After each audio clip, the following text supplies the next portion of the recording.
இயேசு கிறிஸ்து இந்த பூமியில் வந்து அவருடைய வந்த ஒரு பிரதான ஒரு நோக்கம் ஒன்று உண்டு.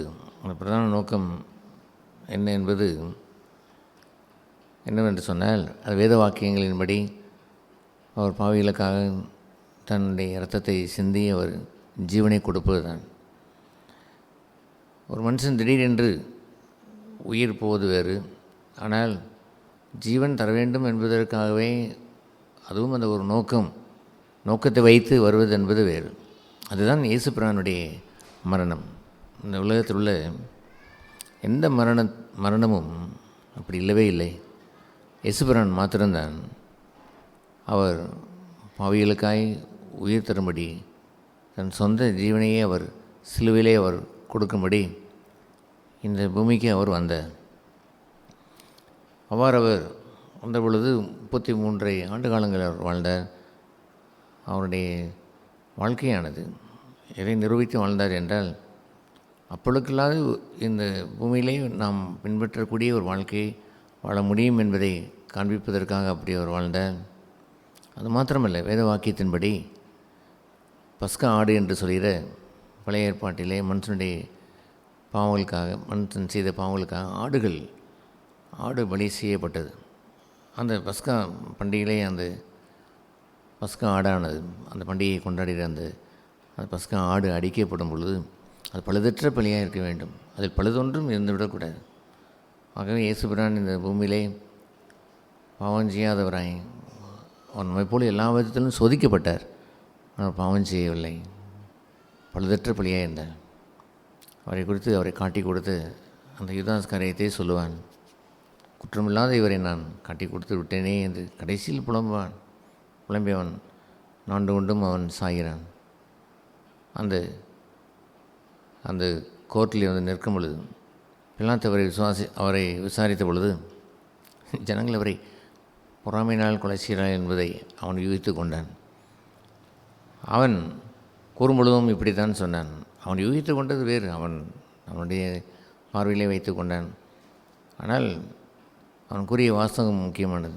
என்ன சொன்னான் என்றால், நான் இவரிடத்திலே ஒரு குற்றத்தையும் காணேன்.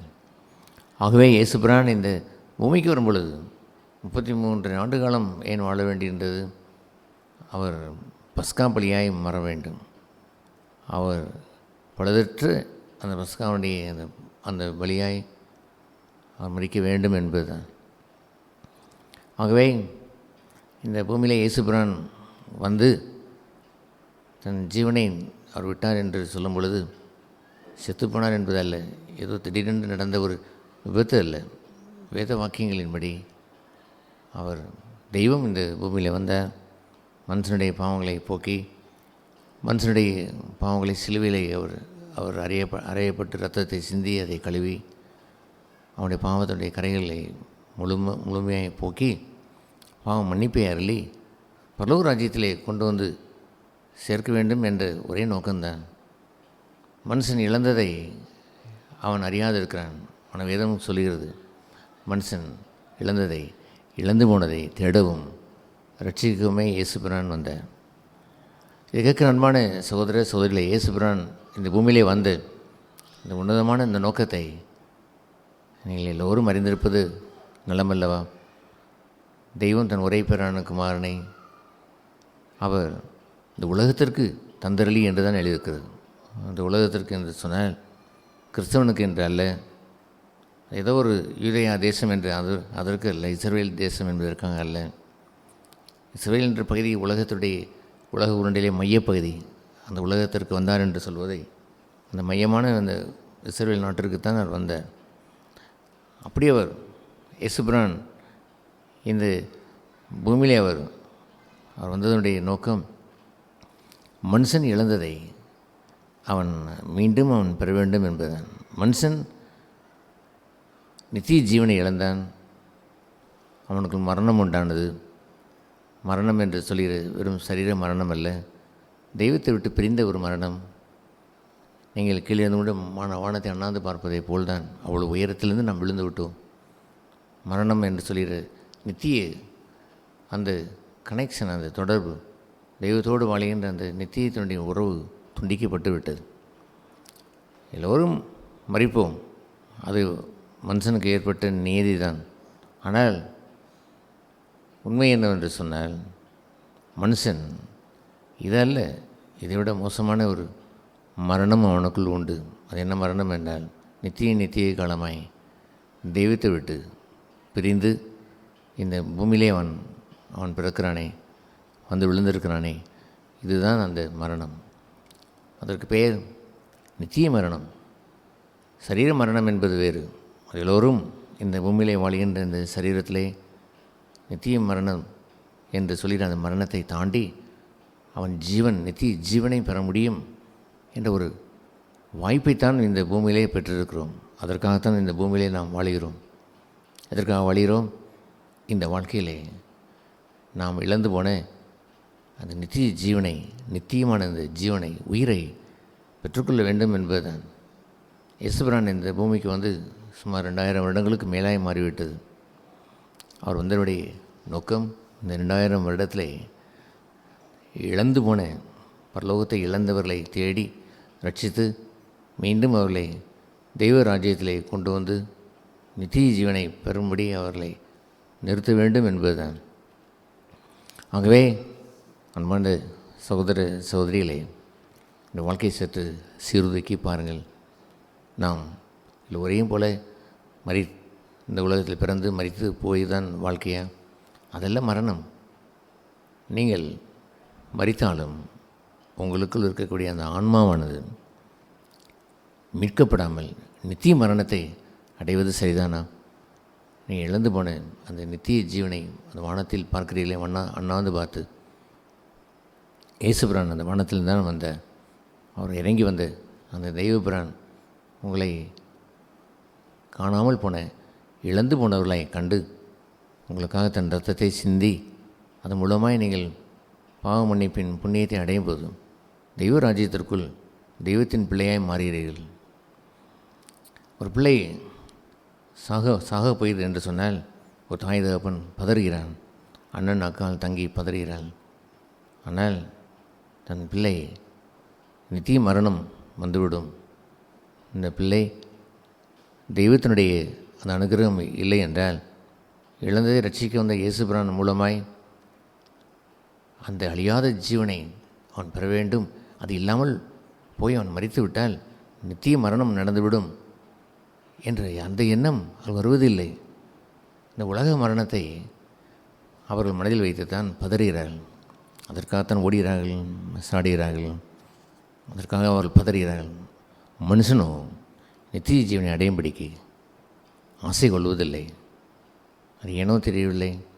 2000 வருடங்களிலே சுமார் 1800 வருடங்கள் ஏராளமான ஜனங்கள் நித்திய ஜீவனை தேடினார்கள்.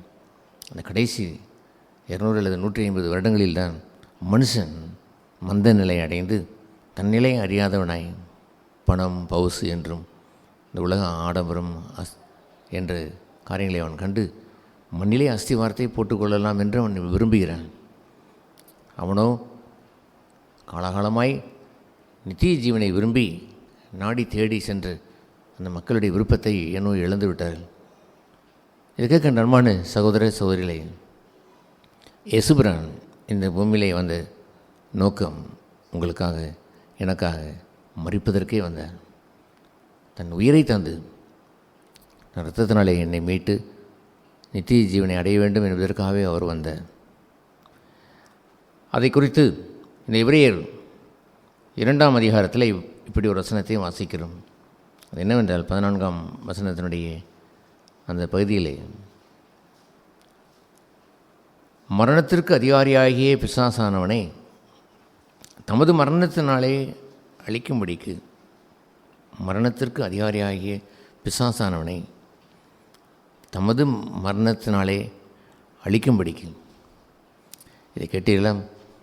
மரணத்திற்கு அதிகாரியாகிய பிசாசானவன் என்று சொல்லும் பொழுது சாதாரண மனிதன் மரிக்கிறான், தெய்வ பக்தி கொண்டவனும் மரிக்கிறான். அந்த மரணம் இல்லை, அந்த உலக மரணத்திலே அவன் அதிகாரியாக இருந்து கொண்டான் என்பது மாத்திரமல்ல. சோகை மரணம் என்று சொல்வது அதில் ஒரு பங்காக இருப்பது உண்மையாக இருந்தாலும் கூட அது அல்ல. தன்னுடைய மரணத்தினாலே நித்திய மரணத்தை கொடுத்த அந்த பிசாசானவன் வேத புத்தகம் வேத வாக்கியம் சொல்கின்றபடி அதிலே மனுஷன் பரத்திலே தேவனோடு இருந்தான். ஆனால் அவனோ பாவம் செய்து கீழே தள்ளப்பட்டு போனான். மரணம் அவனை தழுவி கொண்டது. இது புசிக்கும் நாளிலே சாவா என்று சொல்கிற வசனத்தின்படி செத்துப்போனான், மரித்து போனான். வெளியே அல்ல, உள்ளே இருக்கக்கூடிய அவனுடைய ஆவி மரித்து போனது. மனுஷன் ஆத்மாவை இருந்தவன் பின்பு அந்த ஆவியில் மரணமடைந்து மாம்சம் என்ற இன்னொரு பகுதி அவனை ஆட்கொள்கிறது. மாம்சம் என்று சொல்வது அவனுடைய விருப்பம், அவனுடைய ஆசை விருப்பம். அதில் அவன் விழுந்து அவன் வீழ்ச்சியடைந்து அங்குதான் அவன் மரணத்தை அதிபதியாய் மாறுகிறான். மரணத்தை கொண்டு வந்த மரணத்துக்குரிய அதிபதி என்று அவனுக்கு பெயர் வந்தது. மரணத்தை கொண்டு வந்தவன் நித்தியமான பிளவை தேவனுக்கும் மனுஷனுக்கும் கொண்டு வந்தது. நித்தியமான உறவை, நித்தியமான ஜீவனுக்கு சாவை கொண்டு வந்து கொடுத்து விட்டான். அவனை இயேசுபிரான் தன் மரணத்தினாலே ஜெயித்தார் என்று எழுதியிருக்கிறது. இதை கேட்கின்ற அன்பான சகோதர சகோதரிகளே, இதில் பல்வேறு ஆழமான வார்த்தைகள் அதன் விளக்கம் அங்கே இருந்தாலும் நாம் பார்க்க வேண்டிய மிக முக்கியமான பகுதியை நம்ம இழந்து விடக்கூடாது, அதை விட்டுவிடக்கூடாது. மரணத்தின் அதிபதியை ஜெயித்து தன் மரணத்தினாலே அவர் ஜெயித்தார். அவர் வந்து அந்த மரணத்துக்குரிய அந்த திறவுகோல் என்று சொல்கிற அந்த மரணத்தின் திறவுகோலை அவர் கையிலே அவர் எடுத்துக்கொண்டார். அதை வைத்து அவனை முழுவதுமாய் ஜெயித்து விட்டார். மரணத்துக்குரிய திறவுகோல் அவர் கையிலே வந்துவிட்டது. அவனை தன்னுடைய சொந்த மரணத்தை வைத்து தான் அவனுடைய கையில் இருக்கக்கூடிய மரணத்தின் திறவுகோலை பிடுங்கி தன்னுடையவர்களை மீண்டுமாய் நித்திய ஜீவனுக்குள் சேர்க்கும்படி இயேசுபிரான் வழிவகுத்தார். இதை கேட்கின்ற அன்பார்ந்த சகோதர சகோதரிகளே, மரணத்தின் அதிபதி என்று சொல்வது எல்லோரும் மறிக்கிறாங்க, அந்த மரணம் அல்ல. அதற்கவன் அதிபதி என்று இல்லை. அது ஏனென்றால் மனுஷன் ஒரே தரம் பிறப்பது பின்பு மறிப்பது, ஒரே தரம்தான், 7 பிறவி என்று இல்லை. ஒரே தரம் பிறப்பது பின்பு மறிப்பது மனுஷனுக்கு தெய்வம் நியமனம் செய்து வைத்திருக்கிறார். அதிலே அவன் அதிகாரி என்று பெரிதாய் சொல்வதற்கு இல்லை. ஆனால் மரணத்தின் அதிபதி உங்களை இறைவனுடைய ஜீவனிலிருந்து, அந்த உயிரிலிருந்து பிரித்து விட்டான். அந்த உயிர் என்று சொல்வது இயேசுபிரான் சொன்ன நானே ஜீவன் என்று சொல்கிற அந்த உயிரானது செத்துப்போன அவருடைய மரணம் அல்ல, அவர் தருகின்ற ஜீவன், நித்திய ஜீவனை அவர் தருகிறார். இவ்வாறாக மரணத்தின் அதிபதியை இயேசுபிரான் ஜெயித்து, தன் சொந்த மரணத்தினாலே ஜெயித்து அவனுக்கு ஜீவனை தருகிறார்.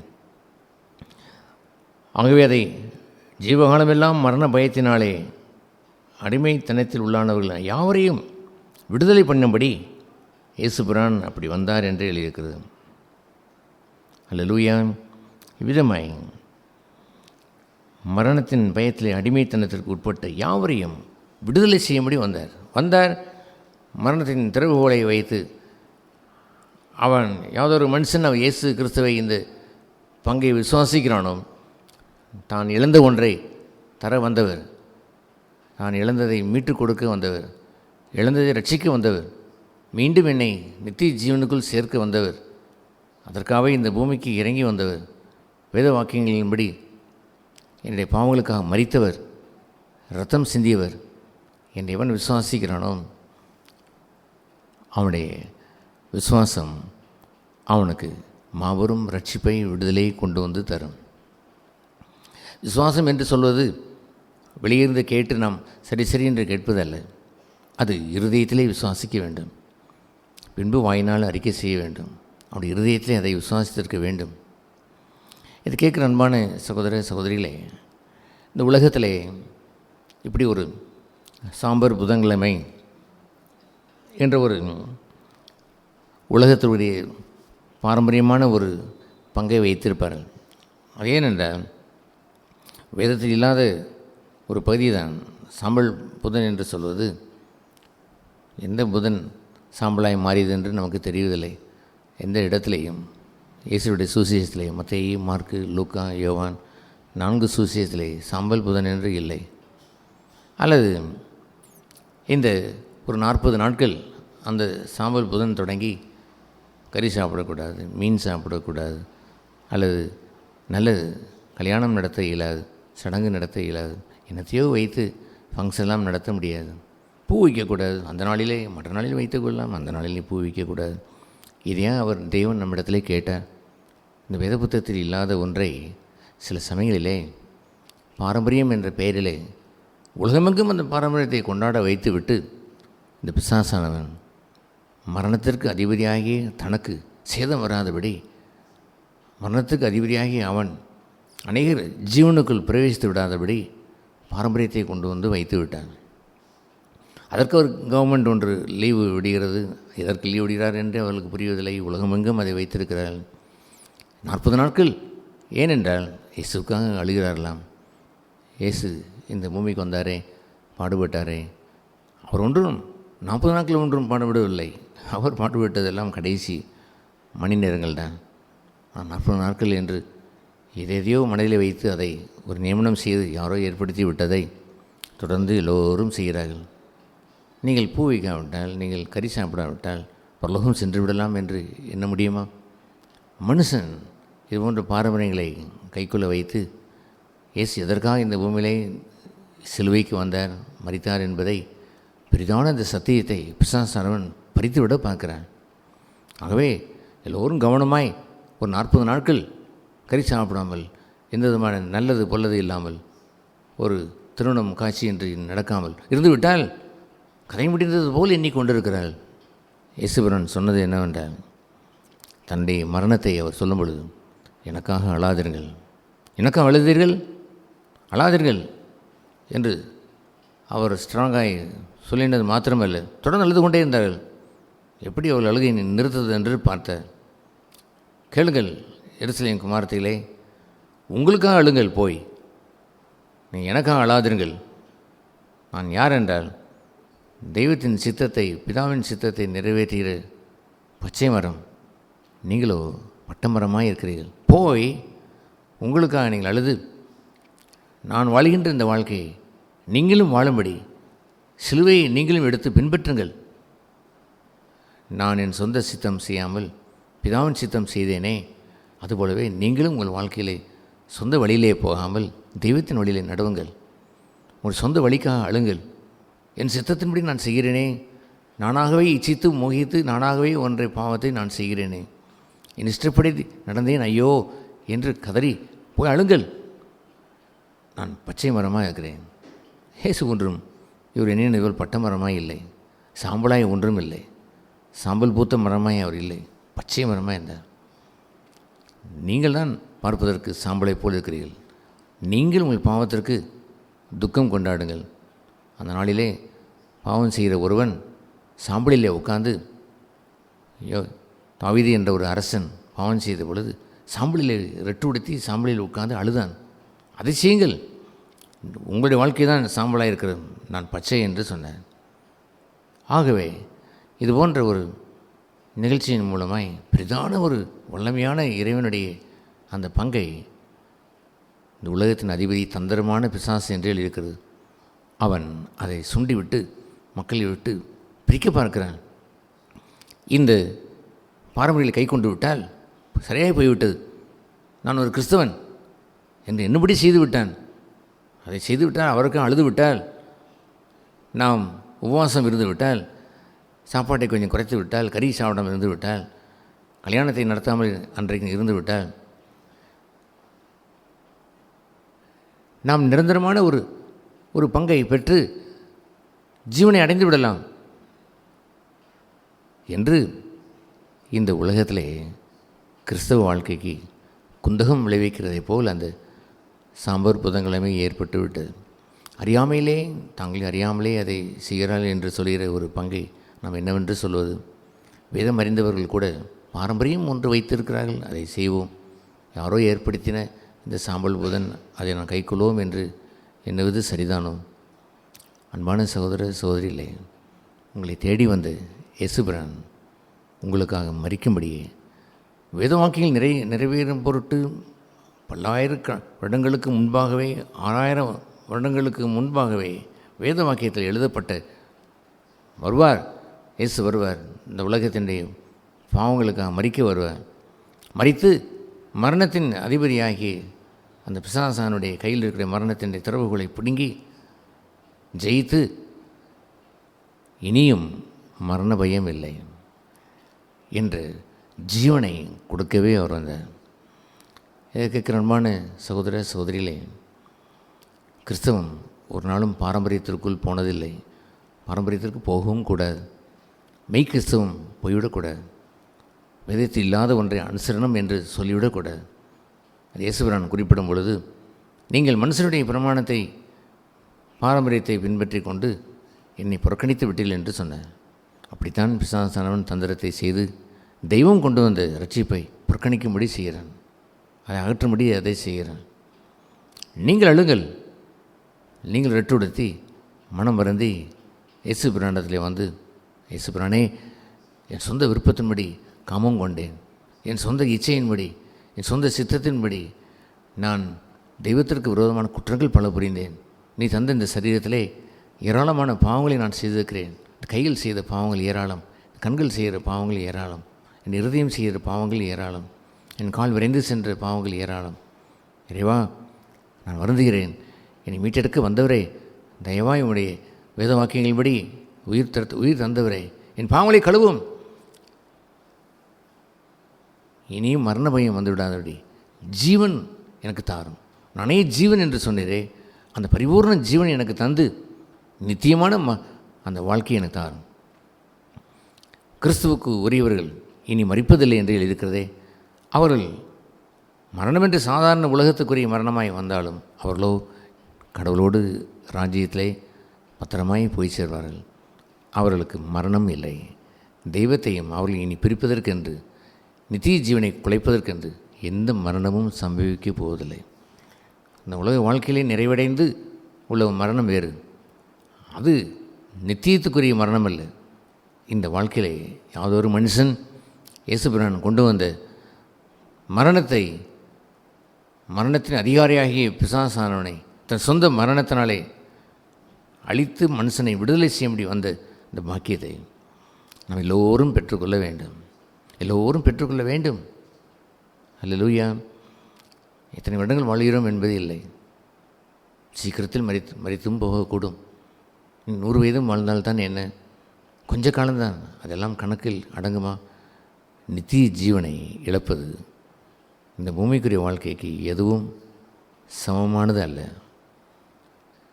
இக்காலத்து பாடுகள் என்று சொல்வதிலே மரணமும் உண்டுதான். இக்காலத்து பாடுகள் இனி வரும் மகிமைக்கு ஒப்பானவில் அல்லவே அல்ல. கவனம். ஆனால் எல்லோருமே பாவம் செய்து ஏகமாய் கெட்டு போய்விட்டோம், தெய்வத்தை விட்டு பிரிந்து ஜீவனை இழந்து விட்டோம். மீண்டும் நாம் இழந்த ஜீவனை, மீண்டும் நாம் இழந்த பரலோகத்தை கொண்டு வந்து சேர்ப்பதற்காகவே இயேசுபிரான் வந்த இந்த எளிய சத்தியத்தை இந்த வேதம் புரட்டி எடுத்துலாம் பேசவில்லை. தெளிவாய் பேசினாலும் மனுஷனோ வெறும் பாரம்பரியங்களை கை கொண்டு விட்டு தன்னுடைய சொந்த பாவத்திலே வாழ வேண்டும் என்று விரும்புகிறான், சொந்த வழியிலேயே போக வேண்டும் என்று விரும்புகிறான். ஏனென்றால் அவனுக்கு நித்தியத்திலே நம்பிக்கை இல்லை, விசுவாசம் இல்லை, இறைவன் வைத்திருக்கிற நித்திய ஜீவனை அடைய வேண்டும் என்ற ஆசை இல்லை. ஆகவே சும்மா ஒரு பாரம்பரியத்தை கை கொண்டு விட்டு சாம்பர் புதன் என்றோ இல்லாத புனித வெள்ளி என்றோ எதையாவது ஒன்றை அவன் கை கொண்டு விட்டு அவன் சொந்த வழியிலேயே வாழலாம் என்று விரும்புகிறான். உங்கள் பாவங்களிலே நீ செத்துப்போனேன் என்று ஆண்டவர் சொன்னார். பாவத்தோடையே வாழ விரும்புகிறான். தெய்வம் கொண்டு வந்து தந்த விடுதலை அவன் விரும்பவில்லை. தெய்வம் கொண்டு வந்து தந்த இழந்ததை நான் மீண்டும் உனக்கு தருவேன் என்று சொன்ன அந்த பாக்கியத்தை அவள் கண்கள் காண்பதற்கு விரும்பவில்லை. அது ஏனென்றால் அப்படி விரும்பினால் தன்னுடைய சொந்த வழியிலிருந்து அவன் விடுதலை பெற்று பாவங்கள் மன்னிக்கப்பட வேண்டும். அதை அவன் விரும்பவில்லை. பாவமே செய்து கொண்டு வாழ்கின்ற மனுஷன் எதையாயிலும் அவன் என்ன பரிகாரமாக எதையாயிலும் ஒரு பாரம்பரியங்களை வைத்துக்கொண்டு வாழ விரும்புகிறான். புண்ணியத்தலம் என்று இங்கே இருந்து எருசலேம் போய்விட்டால் கூட பரலோகம் என்று சொல்கின்றவர்கள் இருக்கிறார்கள். இந்த எருசலேமுக்கு போகிற இந்த பயணத்தில் அவன் பரலோகம் போக முடியுமா? இப்படியெல்லாம் செய்கிறார்கள். இதெல்லாம் செய்து மனுஷன் இயேசு பிரான் கொண்டு வந்த தூய்மையான இந்த சுவிசேஷத்தை கரைப்படுத்தி விடுகிறான், அதை மாசுபடுத்தி விடுகிறான். இவ்வளோதானா? நாங்கள் பாத யாத்திரை போவதைப் போல், நாங்கள் பல்வேறு காரியங்களை செய்கிறதை போல இவர்களும் செய்து கொண்டிருக்கிறார்கள் என்ற நிலைக்கு கொண்டு வந்து வைத்து விடுகிறான். அன்பான சகோதர சகோதரிகளே, இறைவன் உங்களை நேசிக்கிறார். உங்கள் யாவருக்கும் மரணம் உண்டு. இந்த சாதாரண மரணம் அல்ல, நித்திய மரணம். அந்த மரணத்திலிருந்து மீட்டு நித்திய ஜீவனை உயிர் தர வந்தவர் இயேசு. இழந்த பரலோகத்தை மீண்டும் தர வந்தவர் இயேசு. இழந்ததை தேடவும் அதை ரட்சிக்கவுமே வந்தேன் என்று சொல்வதெல்லாம் உங்களை அவர் மீண்டு காணாமல் போன உங்களை, இழந்து போன உங்களை தேடி பரலோகத்திலே கொண்டு வந்து சேர்க்க விரும்பின இயேசு ஆண்டவர்.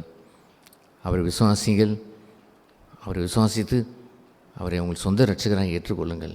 அவர் ஒருவர் தான் பாவத்தினுடைய அகோரமான மரணத்தை, நித்திய மரணத்தை தன் சொந்த மரணத்தினாலே அவர் ஜெயித்தார், விடுதலை தருகிறார். இதை நாங்கள் பெற்று அனுபவிக்கிறோம். எங்கள் இருதயத்தில் ஜீவன் உண்டு. அந்த ஜீவன் இயேசு தந்த நித்திய ஜீவன். மீண்டும் நாங்கள் இந்த காலம் முடியும் பொழுது நாங்கள் பரலோகத்திற்கு, இழந்த இடத்திற்கு நாங்கள் சென்று விடுவோம். இந்த பாக்கியத்தை எல்லோரும் பெற்றுக்கொள்ள இறைவன் இயேசு அருள் புரிவாராக.